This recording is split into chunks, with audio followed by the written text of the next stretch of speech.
Scale is the most dangerous word in the business language. As a matter of fact, if it scales, it can and probably will kill your business. I'll show you. What I've mapped out here is the standard business life cycle, just from an academic perspective, okay? So step number 1 is awareness, step 2 is engagement, step 3 is conversion, step 4 is onboarding, you might also call this intake, step 5 is delivery, step 6 is retention, step 7 is ascension. So here we have your standard business life cycle. Now, problem number 1 is that very often this is articulated as a funnel, and this is already a flawed paradigm, and it's a flawed paradigm because funnels have the benefit of gravity. You put something in the top of the funnel, eventually some things will come out. Now, the funnel visually articulates the taper, right? It shows the dilution, but even so, it insinuates that there's a natural progression from one step to the other. And this is the very first thing from a framework perspective we have to change about our thinking, because there is no natural progression from one step to the other. Look at each of these steps in sequence. Let's take awareness to engagement. If somebody becomes aware of you or your brand from a marketing perspective, they're not going to naturally engage unless you give them a mechanism of engagement. So you are currently aware of me, but unless I give you the option to subscribe, let's say, or to fill out a form or to download something or even to schedule an appointment, unless I give you a mechanism of engagement, you're not going to move from awareness to engagement. And by the way, this is actually the easiest transition period. From awareness to engagement is easiest. From engagement to conversion, same thing. Conversion, by the way, as I'm defining it here, as it's defined in the business life cycle, is giving you money. So I know you marketers out there think conversion is when somebody fills out your form or schedules an appointment. That's not what we're talking about here. From engagement to conversion, again, we need a mechanism of transfer. The mechanism of transfer from engagement to conversion is going to be putting a paywall in front of somebody, asking for a credit card, having a point of sale system at the restaurant. Engagement to conversion. From conversion to onboarding, this requires quite a bit of human intervention depending on the type of business you're in. So if you're, a marketing agency, onboarding tends to be really in depth. If you're a nail salon, it's here, go sit in front of Sally. She's going to do your nails. But regardless, there's a mechanism that moves them from one stage to the other. From onboarding to delivery, you might also call this fulfillment. If you're e-commerce, this is, maybe a little bit more complex, especially if you're delivering like saunas or hot tubs. Whereas if you're just selling, popcorn on the side of the road, you hand somebody their bag. In any case, again, making the point that I started with my original thesis, there's no funnel here. There's no propulsion. There's no gravitational pull pulling people from the top to the bottom. And then delivery to retention, this is probably the best example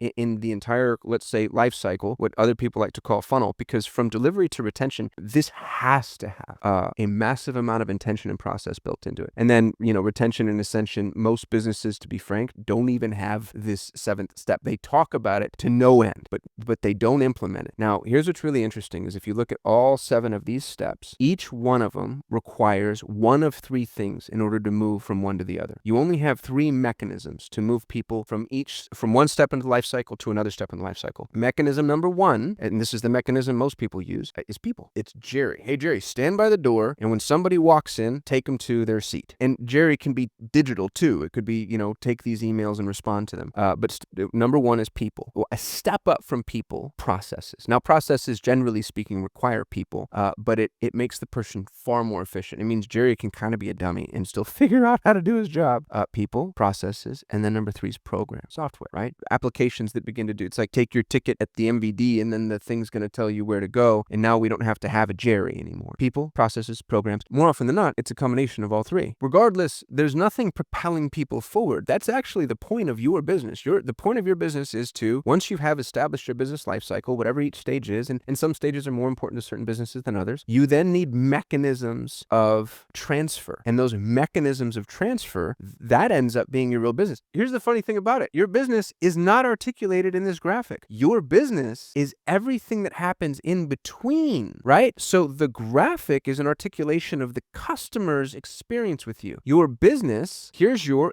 awareness to engagement mechanism. Here's your engagement to conversion mechanism. Here's your conversion to onboarding mechanism. And here's your onboarding to delivery mechanism. So on and so forth. Everything that happens in between, these mechanisms, when combined, are what make up the components of your business. So we've been taught to look at our business as though it's is the life cycle. It's not at all. Our business is the collection of mechanisms that serve the customer's life cycle. Now, each of these bumps, each of these protrusions is the mechanism of transfer that gets people from one stage to the other. Every stage is going to be a little bit different for every business. Every stage is going to be, some stages are harder, some stages are easier, some stages require a ton of manual intervention, some stages don't at all. Here's what's interesting, and this will start to get to the point of what it is that I'm marshalling at. Transferring people from stage to stage is hard. It's hard. This is why most small businesses stay small, because they're doing it one stage at a time, one person at a time, one customer at a time, right? So, and you've seen this in every small business that you've ever engaged with, where there's just this frantic kinetic energy anytime somebody needs to move from one phase to the other. It's the Ma and Pa Kettle financial advisement firm, and Ma Kettle runs the phones, and Pa Kettle does the financial advising, and Ma Kettle gets a phone call from somebody that wants to, have a consult, and she's covering the phone, and she's like, Pa, when can you take the meeting? I'm exaggerating or being mildly hyperbolic, but I'm also not, because this is also our business. Our businesses are that manual very often, just in terms of moving from phase to phase to phase. But they start to get better. They start to get efficient. They start to grow. As your business starts to grow, something magical happens. You begin to build processes. Instead of a person taking somebody from awareness and then walking them up this hump and then dropping them off in engagement, and then once they're done in engagement, a person takes them over this little hump and gets them into conversion, you build a process. Or maybe you have a program. And what ends up happening when you have a process or a program is this part actually gets easier. You still need a mechanism here, right? But the mechanism tends to kind of be working, it's like subterranean. It's working under the surface, and people are moving from awareness to engagement, not automatically, mind you. There's still the mechanism, but the mechanism is like a flywheel. It's just so much more efficient. And then you get a little bit better, and honestly, it usually happens in sequence for obvious reasons, right? Like businesses are gonna work on solving the first mechanism of transfer before they solve the second mechanism of transfer. And so should they. And so, I've solved my first mechanism of transfer, but then I have all this aware traffic moving to engagement, and now I have a bottleneck from engagement to conversion. So I'm going to solve my second mechanism of transfer, and I'm going to build a process there, and so on and so forth. And so the story goes, right? This is what it looks like to grow a business. Growing a business and scaling a business, we're going to use the word scale, is improving upon your mechanisms of transfer so they're no longer these big clunky blocks that some poor human being has to stumble over, and they end up being well-oiled machines, to use the trite cliche phrase of, the whole 1990s business world. So you have these well-oiled machines that move people from one stage to the other, all the way down the line. And then here we are. So we started with this clunky business where I actually had these, horribly manual mechanisms, and now I've got this well-oiled machine, and God bless me, I have scaled my business. There's a problem. The problem with this exists in the new world and the new ecosystem within which we live. Historically speaking, and this is true 90 days ago, there were not supercomputers that could think. And so back in the day, you were aspiring to this result because the mechanisms that were responsible for the transfer were stupid, and they listened to you, and they still required not just your intervention, but your oversight and your ownership. Well, the mechanisms just got smart. They just got so smart, as a matter of fact, they're smarter than you, and they're smarter than me, and they don't require our intervention or our oversight. What does that mean? That means that if your business looks like the one that I just drew, and from awareness all the way to engagement, somebody can walk this entire process without your input or intervention, you are now superfluous. There is no reason for your existence. Why do we, the world at large, need you? And we're seeing this often, daily. AI is eating businesses alive. I owned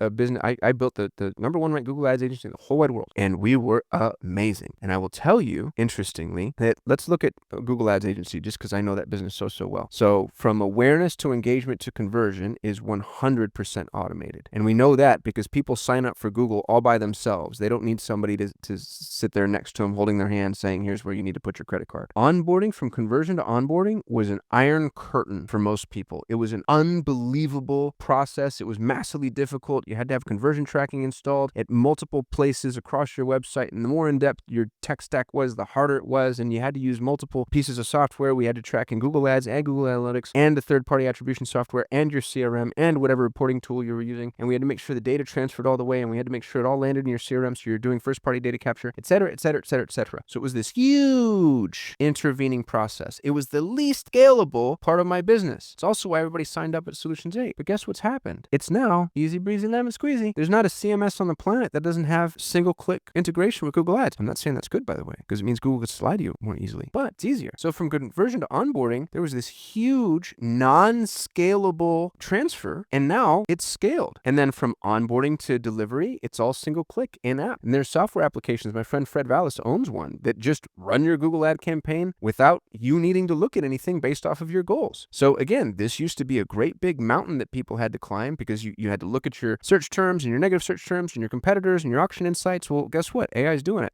Again, I'm not saying this is good. I actually think it's hurting the consumer, and yet it's a massively scalable endeavor. And from delivery to retention and ascension, maybe there's room here for manual intervention. But for the most part, the Google Ads agency end to end is scalable, which means the Google Ads agency need not exist. Anything that is scalable from end to end need not exist. And what's scary about this ecosystem is that's becoming more and more true of more and more endeavors. I'm seeing it in web dev right now. We needed a website built for something that we're doing, and we built it with a prompt. I used to sell websites. I remember, it was months long, just finalizing a sitemap, weeks and weeks of work, depending on who you're working with and how finicky they were. And now with a prompt, you get quite literally everything that you need, including, royalty-free imagery, the sitemap completely deployed, hosted, and just waiting for your domain name to be pointed at it. I'm not telling you that's good. We can have a conversation right now about, the website that's built by a human being and the thought that goes into it, and them understanding, the emotional impact of certain phrases on a consumer's mind, et cetera, et cetera, et cetera. And the truth is I can just build a website with a prompt. So regardless of which one's better,